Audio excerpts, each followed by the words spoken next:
Welcome to the Evolution Partners podcast. I'm Brad Giles, and today we're doing something a little different. This is the first in a special 7-part series where I'll be joined by two of the team, our Evolution Partners coaches, Andres and Richard. Welcome, Andres and Richard. Thank you, Thanks, Brad, for Brad. having us. Today, we're going to be talking about some of the ideas in the new book that is coming out soon.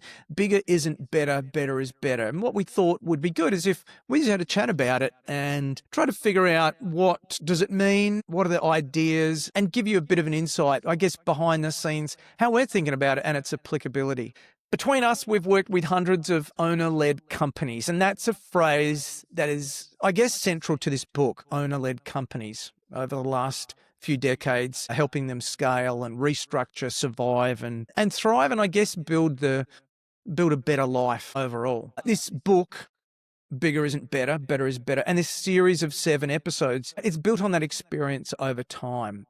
It's for leaders who realize that getting bigger doesn't guarantee more freedom, more wealth, or more fulfillment. It challenges the assumption that every business must grow bigger to succeed, and it lays out a new blueprint for success, one that's focused on building a better business and a better life behind it. The book is structured around 5 core areas that every owner-led company needs to get right: team, customers, offering, financials, and designing a life, or a life by design.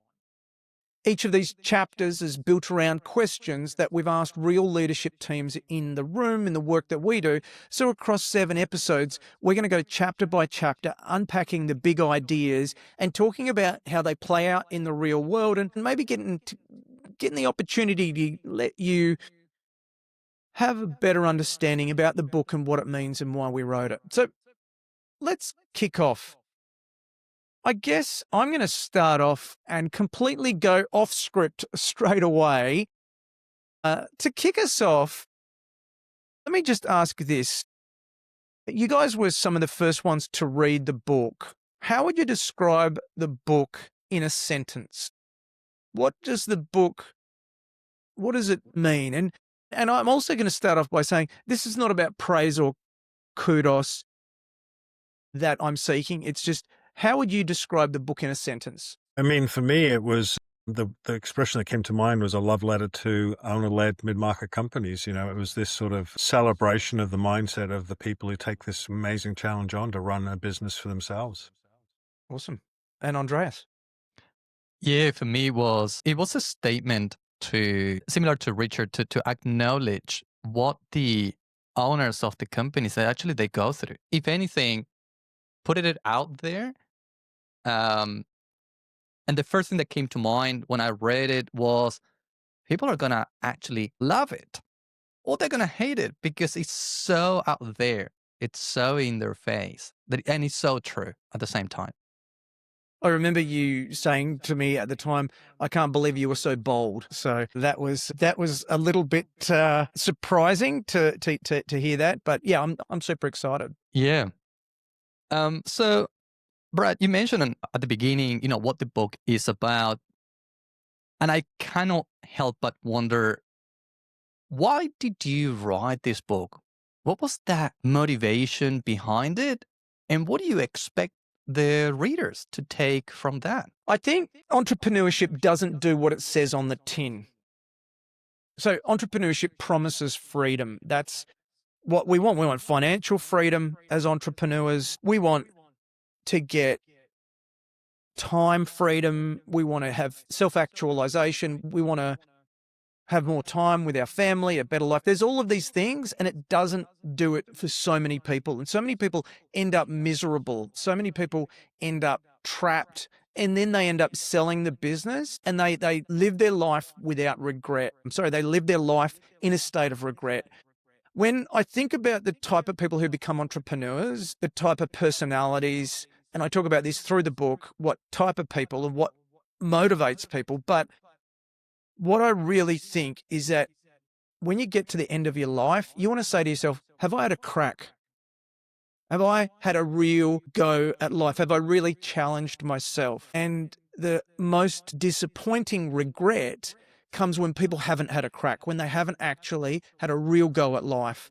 And so many people in the aspiration of freedom, they go for life that they see, they think I can build a better life, and they don't, because they just, I guess, don't have the right mindset. And so it's really, I mean, the way that we've spoken about it before, and Richard mentioned it, is this book is a love letter to all of our clients and all of the potential clients and the past clients and the people we'll never meet. And that love letter is written in the blood and sweat and tears of everything that we've experienced. Great. Richard, maybe what have you seen in the businesses or the leaders also that you work with? Well, I think, it's an interesting situation, right? That you read the book and you meet a client or a potential client, and there's this just crazy moment where you realize that they've done something amazing. They've been courageous in spite of knowing all the risks and the issues. They've done something courageous, but they're getting to this point that they are falling out of love. So I started with, this is a love letter. They're falling out of love with their business. And often what I see is folks who think that the right answer to that, the antidote to that, is just to get out of it. And I think that's where the regret comes, because what they don't realize is that it's not that they have a terrible business. It's just that they haven't figured out how this business plays a part of their life. I met a client about a year ago. Very first thing that client said to me was she was feeling guilty, sad, frustrated, unhappy. And yet when I looked at the business financials, I was like, you'd own this business every day for the rest of your life. It's an amazing business. So like, what is going on here? But then we get into that, those moments that she's passing an evaluation on her business they're not about business financials. They're about human financials, relationship financials, the sort of, if you will, the equation of happiness, and how it's not working. So yeah, I see that a lot. And it's often, strangely, it's never a strategy problem or an execution or a cash problem. I can delve into that right away. It's this people problems, often starting with the founder and the owner who just has not found a place where they are in love with their business. I think that there's an old phrase which is, don't judge a book by its cover. And the cover is bigger isn't better, better isn't better, avoiding, what's the name of my book? Avoiding. How about better is better? Yeah. Avoiding the pressure for endless growth to build a better business and life, right? And what is the book about? It's not about getting smaller or staying where you are. And that's the first perception that people might encounter. It's not about saying bigger isn't better, therefore you need to be smaller, so shrink to greatness or something like that. No, it's about compounding. And if there was one word that captures this book, it's about having the mindset of compounding a better team, better customers, better offering, better financials, so that you can have a better life by design, and how to build that better life. Yeah, I think it's a situation where if you start with that as sort of the outcome of the equation, and then you work backwards from that better life, I think that's an interesting way to start to solve for that challenge, and that challenge of solving for all of those other areas, but starting with the end in sight, right? Brad, when you were writing this book, one of the things that also stuck out for me, perhaps a little bit because of my background, was the sort of distinctions between owner-led companies, corporates, and startups. And maybe it's at the heart of some of this unhappiness, but we've just talked about. But why do you think so many of these companies and owner-led businesses that we both work with and we admire, why do they try to emulate these corporate and scale-up models? Why do you think that is? Yeah, I think that so much of the information that we get is written or presented from people who are talking about corporates, first of all. And so I kind of make these three distinctions, as you've mentioned: a corporation, owner-led company, and a startup. And we're really focusing on the owner-led company. The startup is often venture funded, and their objective is to grow as fast as they can and to address a market and to find product market fit and to scale that business. And the shareholders want to get a return. The corporation, on the other hand, is often a large system, and it's often a system that no one actually controls, which sounds counterintuitive in a sense, but the system is designed to protect itself. And then you've got the owner-led company. And the difference is that in a startup, the shareholders want their return and they will make changes if they don't get the traction or the momentum that they want. In the same manner, a corporation has a body of shareholders, and that body of shareholders want their return or their direction that they want, and they will appoint a new CEO. So therefore, the CEO doesn't really have freedom. They've got to do what the board and what the shareholders want. The shareholders, for many of them, don't necessarily know the board, and the board kind of know the CEO, but they don't know their great traits. So there is these layers, and that's awesome and fantastic and great in terms of accountability. But in an owner-led company, you don't have that mechanism. And so what you have is complete freedom.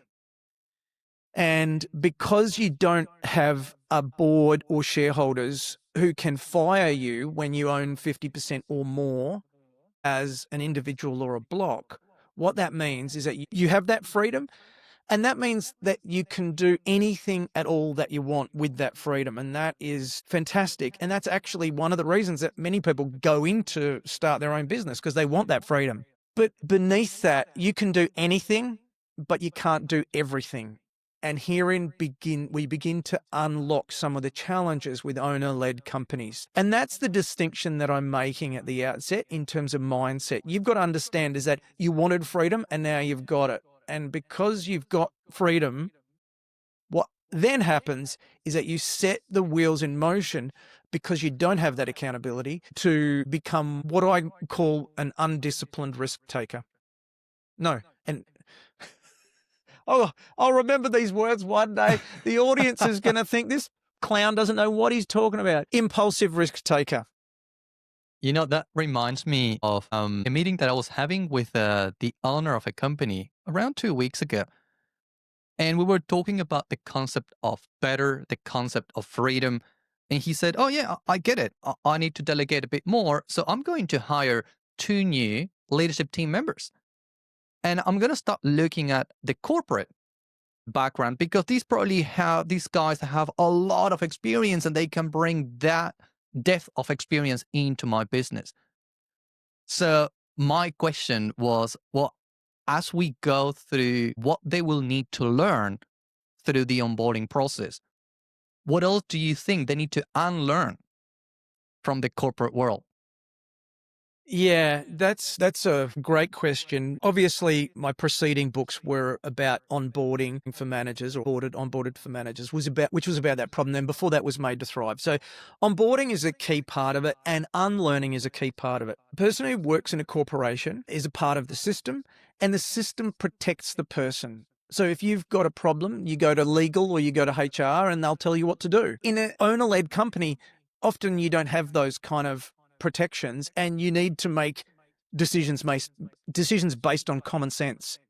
And so for a person who's grown up in a corporation and they are used to that, it can be very, very challenging. And I know that all 3 of us have had leadership teams where we've had people from corporations who've done great things and they've got a great resume, and we think because they worked in this large corporation, they can come into our company and they can, do some magic.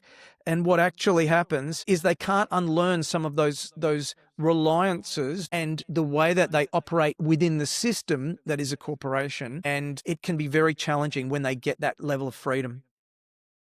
Yeah, I think that's sort of the thing I always say when I'm talking with clients is, we need to be thinking about what is actually the things that this person has to do and must do every single day, not just, the job description. Job description is like a marketing tool, right, to attract somebody, but it's not actually what they're going to do. And I think it's getting that that concept of through onboarding, but on the concept of, you're both talking to, which is we need to worry about what this person must do and must learn. And that's very, very different, because if you are going to bring on that outside talent, you're consciously making a choice to try and reduce the amount of things that you could possibly, as the owner, dabble in. But you want them to make you better. You want them to make the business better, not just join you on a pursuit of their career. This has to be fundamentally about making the business better by adding some talent that will do something meaningful, right? It Mm. is. It is. And I think about the size of your business if you're a listener. Maybe you're at $5 million. And what I ask you is to put another zero on that. So take that $5 million and think about it being $50 million. So another zero. All you've got is a bigger business. It doesn't mean that you've got a better business. And that's part of the thinking, because so many times we've seen people who want a bigger business, but they don't really know why. And then when we really dig into it, what happens is they fall out of love with the business. That freedom that they get, that has given them the ability to choose any path, means that they can lack discipline and they can lack patience because they have so many options in front of them, as opposed to when they are accountable to a board and a set of shareholders and they can be fired. And so I think that the context is, well, if you want freedom, then have a mindset that will deliver freedom. Yeah, I think it's that old adage, right? Choice is the enemy of decision. I'd say maybe modify that to say choice, or too many choices is the enemy of a direction for the business. And I think that's the challenge, right? This freedom can lead to some chaos. And this is not just solved by bringing people on. It's about how do we shift from sort of too many to some that are meaningful to the direction of making a better business. I guess it's a question, Brad, and Andreas, when you think about that, how do we offer to the listeners, that thought about how do we narrow the amount of choices you have so that we have a stronger direction towards a better business, not just a bigger one? Well, I want to follow on from that freedom, too many paths concept to talk about discipline and patience, which I've already touched on. Now, very early in the book is this concept of impulsive risk takers. So if you can think about a 2x2 matrix where we've got discipline and patience, at the bottom left, we've got undisciplined leaders and impatient leaders. And that's what we see as many times becoming the result of this freedom challenge, impulsive risk takers. Now, the job that we do as leadership team coaches is to take undisciplined risk takers, people who are impatient and impulsive risk takers, I'll get it right one day, and turn them into strategic executors. And that is people who are disciplined and they are patient. The only way you can be disciplined and patient is if you have a system that enables that, and that is that you are able to fully appreciate and understand what is the goal and the strategy of my business broadly that will deliver the life that I want, that is my best life where I can achieve self-actualization. So I'm disciplined in the pursuit of that, and then I'm patient that I know it will take time. Because we have seen it time and time and time and time again where we get these impulsive risk takers, and then once we surround them with a mindset and a framework, we can get them to be strategic executors. Because strategic executors are the ones that are actually compounding. And that's the point of the book. Once again, this is a book about the mindset of compounding in the pursuit of freedom. So listening to that, I was thinking our audience, most of our listeners probably are already thinking, well, if I'm an impulsive risk taker, how do I actually move all the way to that top right strategic executor? What would you say, Richard and Brad, what would you say to the audience? How do we help leaders move to that top right quadrant? That's what we talk about in the next 6 episodes of this podcast. But Richard, I'll hand over to you. Well, I think the very first thing is to say it's not a linear move to the right. I think what it is a recognition that there's a series of compounding moves, both at the business level, but at the leader level, that are going to slowly but surely, through systems, through people, through discipline, through structured, progressive, clever decisions, slowly but surely narrow a path. That doesn't mean that you won't be in a place where there's opportunities and you don't wish to embrace them. What it does is you start to evaluate them through a better set of questions, a better set of tools and methodologies, but more importantly, just a better thinking process. And I think weirdly, whilst that's perhaps the place that we would love, we all love to be as owners of businesses is up in that top right. I think there are moments when you can be top left, so to speak, where you have to be decisive. There's a moment in the business where you have to respond to something that is, whether it's existential is a big word, but, whether there's a challenge to the business, sometimes we have to devolve back. So I don't think it's necessarily linear. And I think when I think back on the clients that I work with, they progress slowly but surely, much like their business, to that top right. And occasionally they have to deal with situations. But I think the beauty of it is that they borrow from that journey, and they borrow from that journey to help them deal with those things along the way. I was at a workshop in Adelaide last week, and the CEO said to me, or said to the team, Brad, you're like Glenn McGrath, who's a famous Australian cricketer. And I was quite impressed by that. That's a flattering thing to hear. But he said that it's the same line and length time after time after time. It's the consistency. So what I would say in response to your question, Andres, is that we need to understand that the role of a leadership team coach is necessary in owner-led companies because we have that freedom. So if you have a board who can fire you, that accountability is there. You have your own freedom, and you've got the power that you want or whatever. You run in this system, but the system can still overcome you. But when you don't have that, this is the role of an owner leadership team coach, is when you get the right coach who has the heart of a coach. And think about a nurse, right? A nurse cares for the patients. They have the heart of a nurse. When you have a coach that has the heart of a coach and is experienced and focused in on delivering that mechanism that overcomes that freedom to self-actualize you, that's what we're looking for. That's the role that we play. It makes me think. Go ahead, Andres.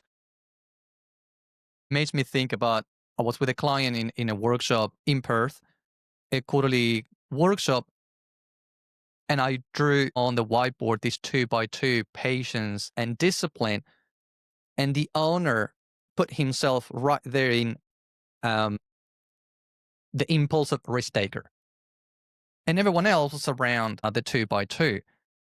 And the question or the conversation went around when the owner is too fixated into, oh, but that's just who I am, the impulsive risk taker. What is the impact that actually has on the leadership team and ultimately on the decisions that we're making? And that was a very insightful conversation that we had later on, where it made the owner reflect a lot about his path towards that strategic executor and the impact that that will have into the leaders and the decisions. I thought that was a brilliant moment in that workshop with a lot of realizations. I am the first to say that I have this deep insight into an impulsive risk taker because I was an impulsive risk taker. Like, I was this personified. This book is written with the blood, sweat, and tears of myself and my friends and clients, the teams I've known and worked with. Yeah, it's very important. But I think that what is also important to understand is that you don't need to outsource the running of your company. You don't need to outsource the joy that you get from your company in order to continue to compound. Definitely surround yourself with A players. Definitely surround yourself with the types of people that do the work that doesn't give you energy. What brings you energy, right? That's the key question. Do the stuff that you want to do. It's your company, okay? Surround yourself with those people. But you don't need to outsource that, and you need to find great reward. That's a good point. And Richard, what's your view? I know that I interrupted you, so clearly your turn.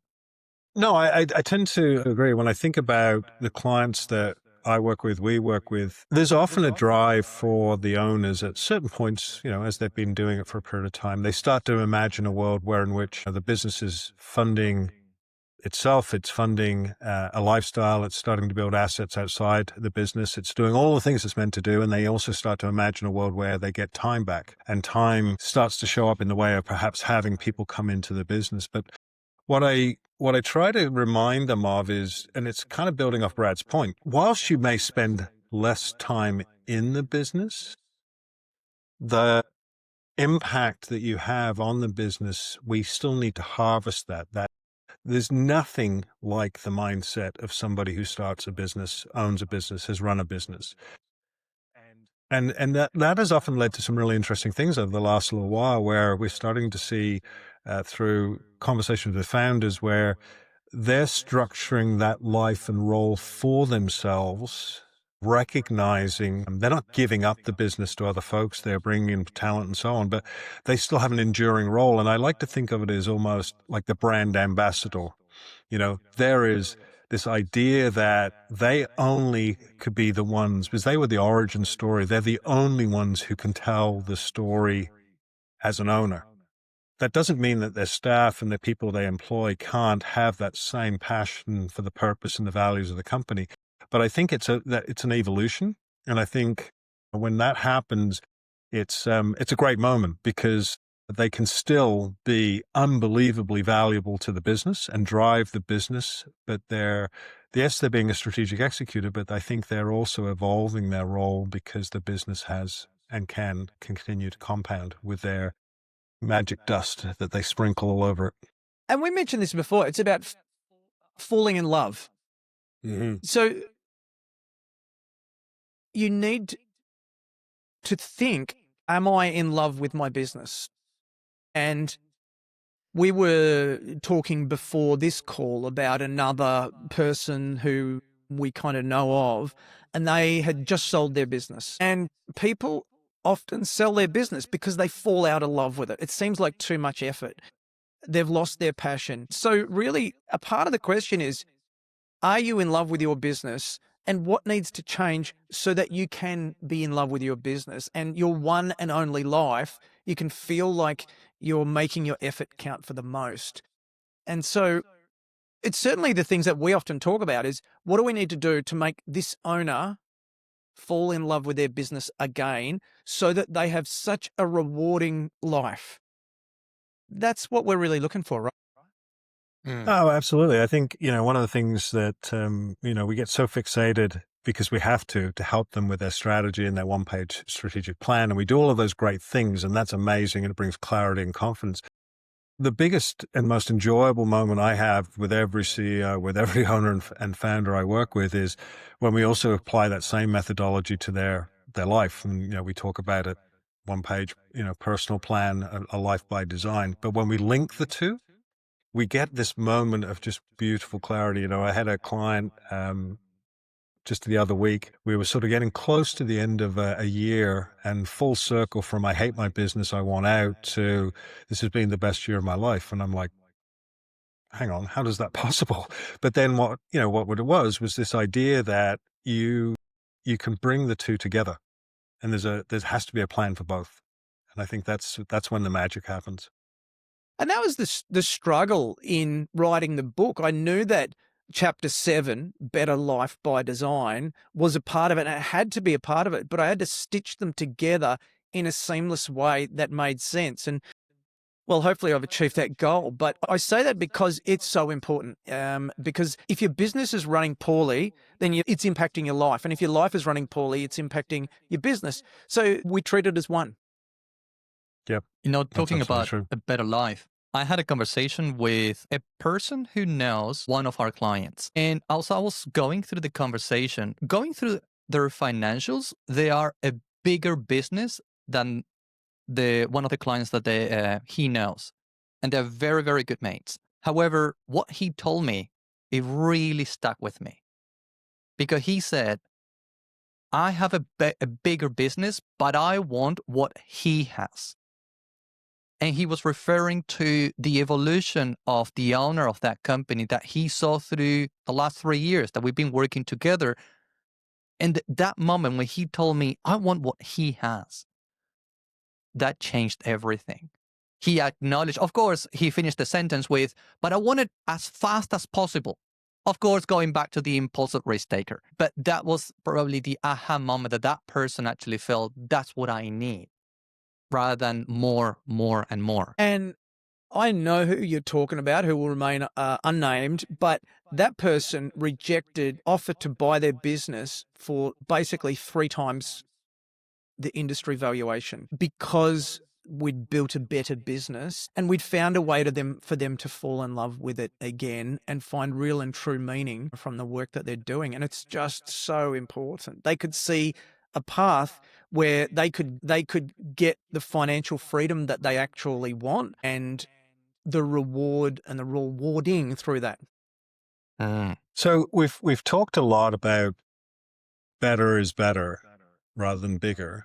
But Brad, you've written a lot about this, but there's sort of 5 things that stood out to me as I got to sort of towards the end of this chapter 1, which was, okay, so if a better business inspires its people, it earns loyalty, it focuses on what it can be best at, strong, and doesn't drain the energy. We've talked a lot about draining the energy of the owner. If you could choose one of those as the starting point, the foundation that locks on the others, would you be able to choose one, and why? No, I mean, I think that we've got to meet businesses where they're at. And what I mean by that is everyone's got a different situation. I was preparing to work with a leadership team yesterday. Now, everyone's got a different situation, but their biggest challenge is strategy. Their people side is the financials are good but not great.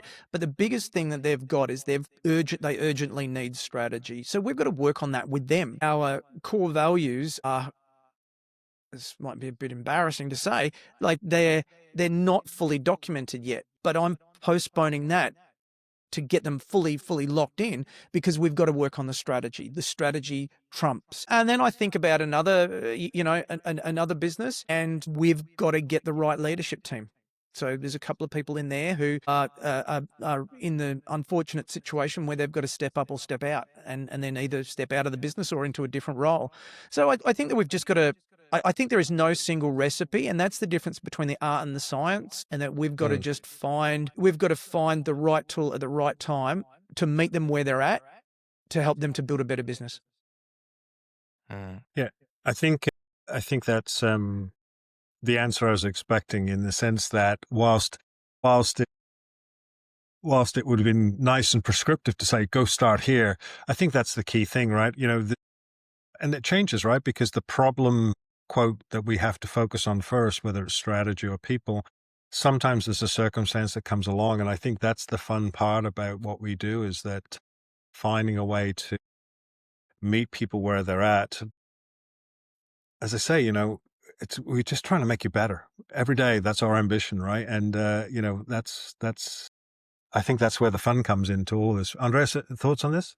Well, I was probably reflecting on so many stories and anecdotes, but there's something that keeps coming to my mind, and I hear that so many times. We're talking about better, we're talking about strategy, we're talking about all of these things, and I hear this person, and I have this picture in my mind sitting on my right saying, just do more deals. Just do more of everything that we're doing and we'll be fine. And I'll keep on wondering, why is that mindset, after all the things that we've discussed, why is that so sticky in people's minds? And so, of course, I'm going to do my weird thing, because I'm a weirdo like that I'm going to reply with a question. So if that sticky mindset of more, it's out there, why do you think that is? And what could be ultimately the cost to the businesses that we work with? Yeah, I think I'm going to come back to that question, and I'm going to just quickly make a note about Richard's previous point. I think that's the difference between a facilitator and a leadership team coach, right? So a facilitator is going to turn up and they're going to follow a very set agenda, but a leadership team coach, they need the heart of a coach, first of all, that they're losing sleep over the problems that are in a business. They need the experience and the gravitas, and they need the strategic mind, and they need to be able to see pattern recognition across all of the situations. So a facilitator, on the other hand, rocks up and they kind of follow the agenda and they follow the slide deck. So you've got to be able to pivot in the moment and evaluate that. But stepping back to Andres' question, this is what we're going to talk about in depth in the second episode, which is the pressure for bigger. So how do we get into this situation?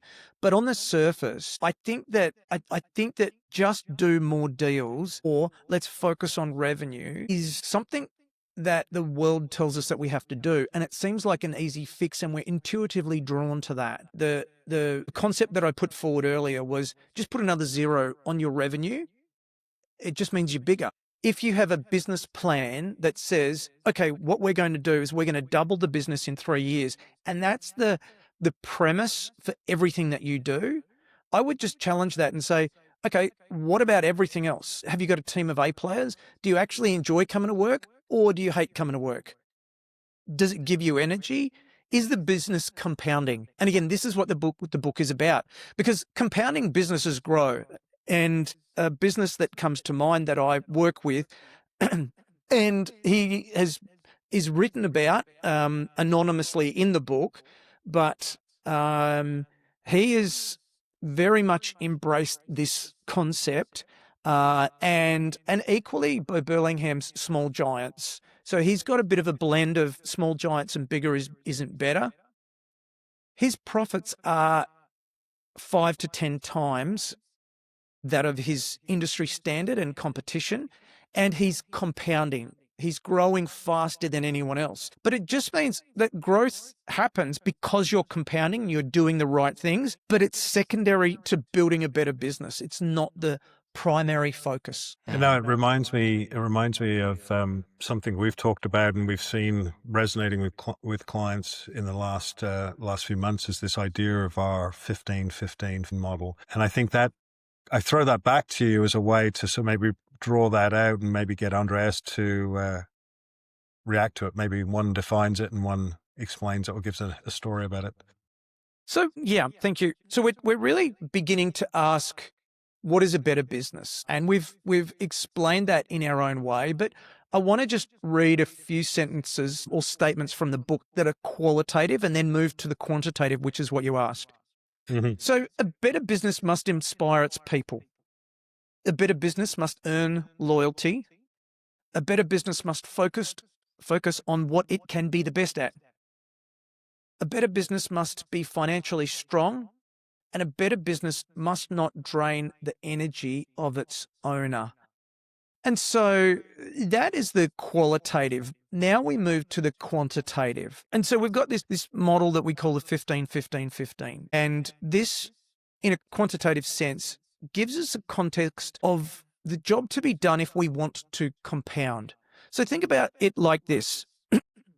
If your business achieved 15% revenue growth per annum, that's the first part. If your business achieved less than 15% employee attrition per annum. And then third, if your business consistently achieved more than 15% profit. Now, those three things are constraints. So think about it like a triangle, and you've got to keep the business inside that triangle. You've got to consistently achieve 15% revenue growth. You've got to achieve 15% profit or higher, and you've got to achieve less than 15% attrition. Well, if you do that for 1 quarter, you've had a good result. But if you do it for a year and then another year and then another year, and you keep on compounding that, the results are remarkable. They're just outstanding. So you bring together the qualitative that I mentioned before, inspire your people, earn loyalty, etc., and then you bring together these numbers. And then when you actually dwell on that and think, where does my business go if I hit 15-15-15 consistently year after year after year? And the numbers are staggering, and you do achieve growth, but it is because you focus on building a better business. and a business that is incredibly rewarding. Yeah, I think it's a business also that, we've talked about this many times with clients, but this idea that being sort of impatient for profit versus patient for growth, it's sort of another way of taking that qualitative, quantitative, and then just putting it into a sentence in the sense that that impatience for profit that's about that better business rather than necessarily a business that is just growing at a exponential rate. Andreas, I pose the idea to you of the fifth thoughts. I'm sure our listeners are probably thinking of this triangle right now.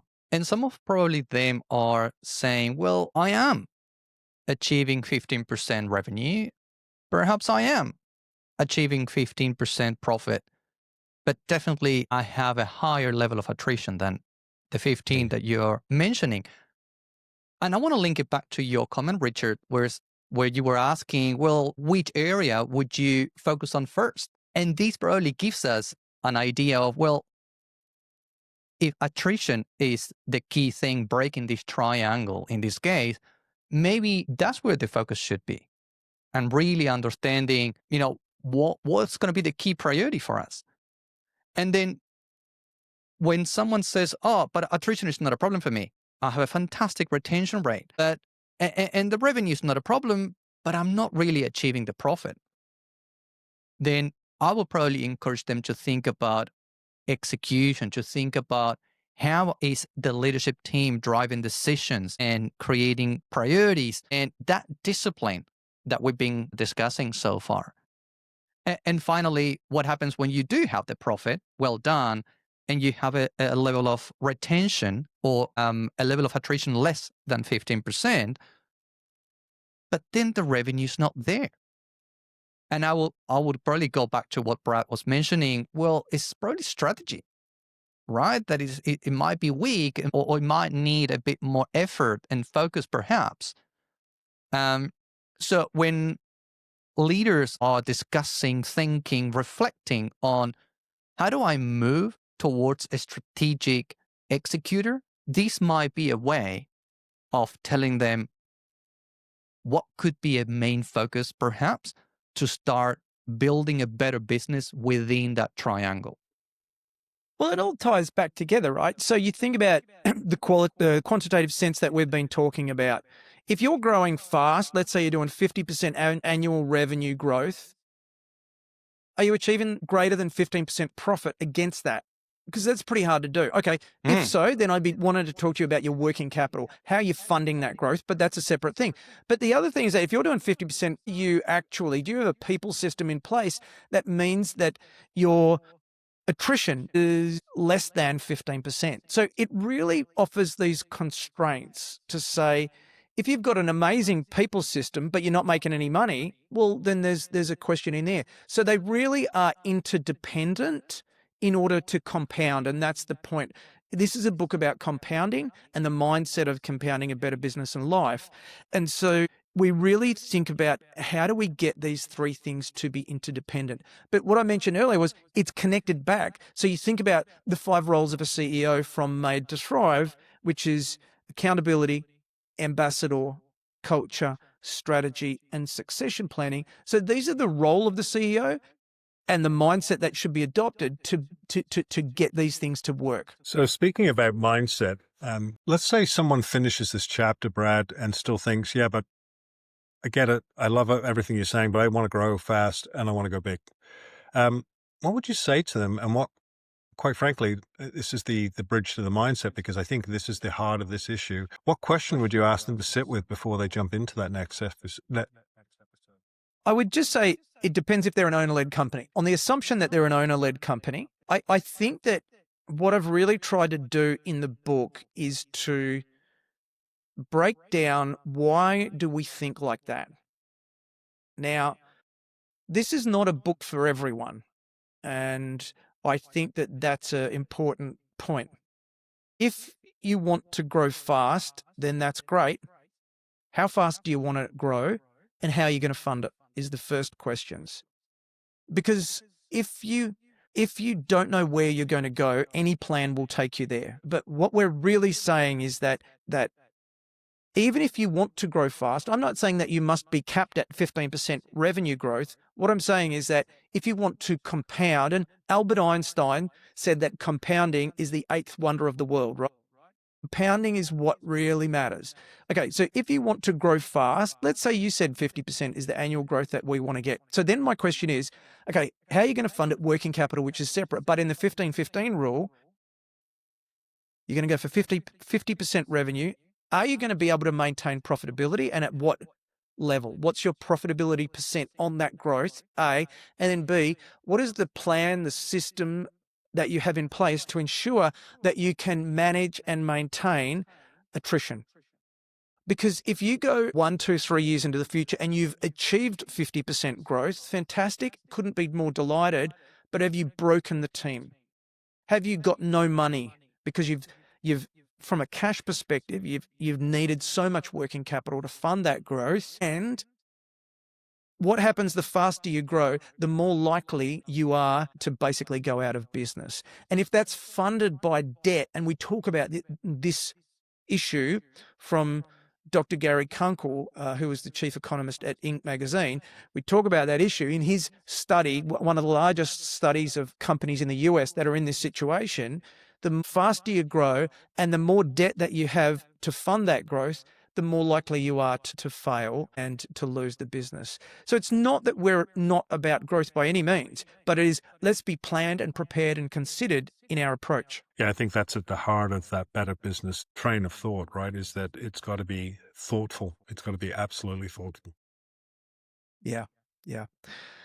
So I think that is about bringing us toward the end. When we stop recording, what's going to be the question that you guys say, I wish that we'd asked that or covered that topic? Have we got any other topics that we need to cover off before we close today? I think for me, I don't know if it's another question, but I think for me, coming away from this whole first chapter is about mindset, the mindset of the owner, the founder of a mid-market owner-led business. And I don't think that is given enough attention in a lot of the books that we read, we're influenced by.